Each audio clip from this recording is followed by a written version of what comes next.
In this video, we're continuing the standard descriptive characteristics series.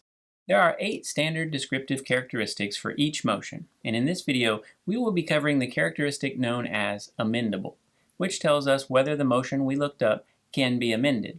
Now, we're not going to explore all the ways that motions can be amended in this video, and we're not going to cover all the rules for amendments, but we are going to sample a few of the rules that you will find under standard descriptive characteristic number 6 for different motions.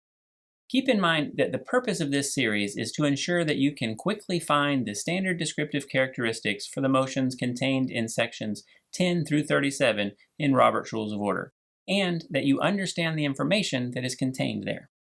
For example, if we want to look up the standard descriptive characteristics for the main motion, we would open Robert's Rules of Order Newly Revised 12th edition and turn to the section on the main motion, which is section 10. We then scan down through the headings until we reach the standard descriptive characteristics heading at paragraph 8. From there, we scroll down to characteristic number 6, and we see that it says, is amendable. So this tells us that when a main motion is being considered, it can be amended. This means that during the consideration of a main motion, any member can propose an amendment to the wording of the motion. For example, let's say a main motion is pending that $100 shall be donated to the ABC Foundation. A member could then obtain the floor and say, I move to amend the motion by striking out $100 and inserting $500. The reason a member can propose this amendment is that a main motion is amendable. For example, let's say a motion is pending that a bake sale shall be held in conjunction with the annual picnic. And let's say that after considerable debate back and forth on the matter, a member feels the assembly should vote on the motion now instead of spending any more time talking about it. And let's say the member obtains the floor and says, I move to end debate. This is an example of why it's very helpful to be familiar with the proper parliamentary terminology and the proper names of motions, especially if you're presiding over a meeting. Because in parliamentary law, a motion to end debate is actually called previous question. And it is by this name that you will find it referenced in parliamentary law. Now, as a parliamentarian, it never bothers me when members use informal terms, such as making a motion to end debate. But I know that I have to translate that in my head to the language of parliamentary law to understand the rules that apply to the motion. So let's say this motion to end debate receives a second. Then let's say another member doesn't want debate to end right away and wishes to propose an amendment to add the words in 10 minutes by first obtaining the floor and then saying, I move to amend by adding in 10 minutes, so that the motion would read to end debate in 10 minutes. Is this in order? And how can we confirm whether this is or isn't in order? Well, we would simply look up the motion to end debate, and we would do this by looking up its proper name, which is previous question. This is section 16 in Robert's Rules of Order, Newly Revised 12th edition, and if we flip one page, we see the standard descriptive characteristics heading, and when we scan down to characteristic number 6, we will see that it says, is not amendable. Now there's a lot more to read in this standard descriptive characteristic, but we won't go into that in this video. We'll cover those details in the video on the motion previous question. For our purposes here, we see that the amendment is not in order. The motion previous question is simply put to a vote as is, and if it is adopted, debate on the main motion ends. If the vote on the previous question is lost, then debate on the main motion continues. And remember that each section on a particular motion in Robert's Rules of Order has its own standard descriptive characteristics that apply to that motion. These characteristics are found within the first few paragraphs in each of the sections that cover motions, sections 10 through 37. And the standard descriptive characteristics are always in the same order. This gives you a quick resource to access valuable information about each motion. Now, let's look at debating versus amending. Often members will debate when they should be proposing an amendment instead. I see this happen all the time. For example, let's say a motion is pending that a car wash fundraiser shall be held on the first Tuesday in March. Then let's say a member obtains the floor in debate on this motion and says, I don't think Tuesday will work. I think Saturday would be better because I don't think we could get enough volunteers to do it on Tuesday. Then this member sits down. What did she fail to do that she should have done? Well, she should have made the amendment. She should have said, I move to amend by striking out Tuesday and inserting Saturday. If this amendment receives a second, the chair would then place the amendment before the assembly and it would become the immediately pending motion, which could then be debated and finally put to a vote. Too often, I see members speaking in debate when what they really should be doing is proposing an amendment, and I always instruct the presiding officer to guide the members into exercising their rights to make those amendments. Too much time is wasted by simply talking about a change to the motion instead of actually proposing the change. So I instruct the presiding officer to be proactive, and in situations like the one we just saw, the chair can help the member exercise her rights and save the assembly a lot of wasted time by saying, "Is the member making a motion to amend?" Or, "Would the member like to make an amendment?" When the chair does this, 11 times out of 10, the member does want to make the amendment, but either didn't know he could make it or didn't know how to make it. This is why I encourage the presiding officer to jump on this as soon as a member mentions preferring different language for a motion. So why do I say that making such an amendment can actually save the assembly a lot of time? Well, to return to our example, if the member just speaks in debate about preferring to hold the car wash on Saturday but doesn't make the amendment, members will continue to speak in debate, for and against the motion, without actually making a decision on the day. Then, let's say a member obtains the floor in debate and says, if we hold it on Saturday, we can use the parking lot across from the office, whereas if we held it on Tuesday, we'd probably have to use the ball field or the park. Then let's say debate continues several more minutes with members sharing their thoughts on the best place to hold the event until finally debate comes to a close. At this point, members have spent all the time they want to spend talking about a car wash, but they suddenly realize that no one ever made a motion regarding Saturday or a motion regarding the location where the car wash will be held.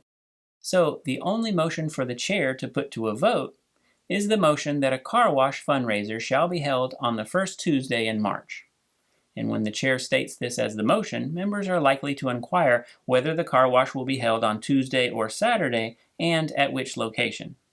To decide these details, a member would have to make a motion to amend the day that the car wash will be held, which is then debatable, and once debate ends on that amendment, the amendment will be put to a vote. At that point, a member would have to make a motion to add the location of the car wash to the motion, which is debatable, and when debate ends on that, the question of adding the location would be put to a vote. And then we would arrive back at the main motion, which can now be debated in whatever form it's in after the votes on the amendments. This wastes time and energy. Whenever a member would prefer a change to the language of a motion, it is best for the member to make an amendment proposing that change right away, instead of simply speaking in debate about it. This way, the proposed change is handled immediately, with the debate confined to the change, followed by a vote on that amendment before moving on to further debate on the main motion. Just keep in mind that you can't change Tuesday to Saturday simply by mentioning it in debate. You must make the motion to amend by striking out Tuesday and inserting Saturday. Another example of this arises quite naturally with motions that are not debatable but are amendable, such as the privileged motion to recess. Let's say a member moves to recess for 15 minutes. This motion is not debatable. But let's say it's 12:40 p.m. and let's say lunch is scheduled from 1 o'clock to 2 o'clock. You quickly calculate that a 15-minute recess would have everyone reconvening just 5 minutes before lunch. You can't speak against the motion to recess because it's not debatable, but debate isn't really what you need here. You need an amendment. If we open Robert's Rules of Order newly revised 12th edition and flip to the section on recess, which is section 20, we only need to flip one page to see the Standard Descriptive Characteristics heading.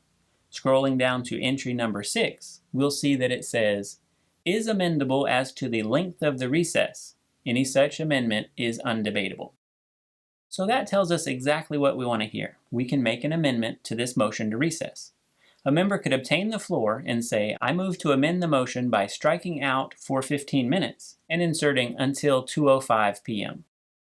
Now, we know that this motion to amend is in order because we just read that it was, but we also read that this amendment is undebatable. However, before members vote on this amendment, it would be beneficial if they were reminded that lunch was scheduled for 1 o'clock p.m. Is there anything we can do about that? Well, yes, there is. Robert's Rules of Order specifically addresses this type of situation by providing the following. The making of a motion of any kind, whether debatable or undebatable, may be prefaced when necessary by a few words of explanation which must not become a speech. So the member making this amendment would very briefly explain that since lunch is being served from 1 o'clock to 2 o'clock, and since a 15-minute recess would run right into the start of lunch, she is moving to amend the time of recess to extend until after lunch. So we clearly see that debate and the making of an amendment are two very different things, with a separate standard descriptive characteristic entry for each. As with the other videos in this series, we will take a quick trip to the tinted pages in the back of Robert's Rules of Order to see the table of rules relating to motions. Once again, this contains 98 entries covering almost every motion you're likely to encounter in your parliamentary journey, so it is a very handy tool to use for quick reference in a meeting or even in preparation for a meeting. The first entry in the list is the main motion, which we see here, and the other motions on the list appear in alphabetical order below it. For example, let's turn to the D's and scroll down to the motion division of a question, which is a motion that proposes to divide the pending question into 2 or more parts to be considered separately. The headings along the top explain the information that is provided in each column. If we look at the column marked with the word amendable, we see that the motion division of a question is amendable. And the amendment would be concerned with where to divide the question and possibly into how many parts the question should be divided. It is generally not in order to amend a motion to change it into another motion. For example, a motion to recess cannot be amended by striking out recess and inserting adjourn, and a motion that the resolution be postponed until 4 o'clock p.m. cannot be amended by striking out postponed until 4 o'clock p.m. and inserting referred to the Rules Committee. However, certain motions are interchangeable through amendment. For example, a motion to ratify action taken by an officer beyond his authority can be amended by substituting a motion to censure the officer. And a motion to amend something previously adopted can be amended into the motion to rescind that previously adopted something.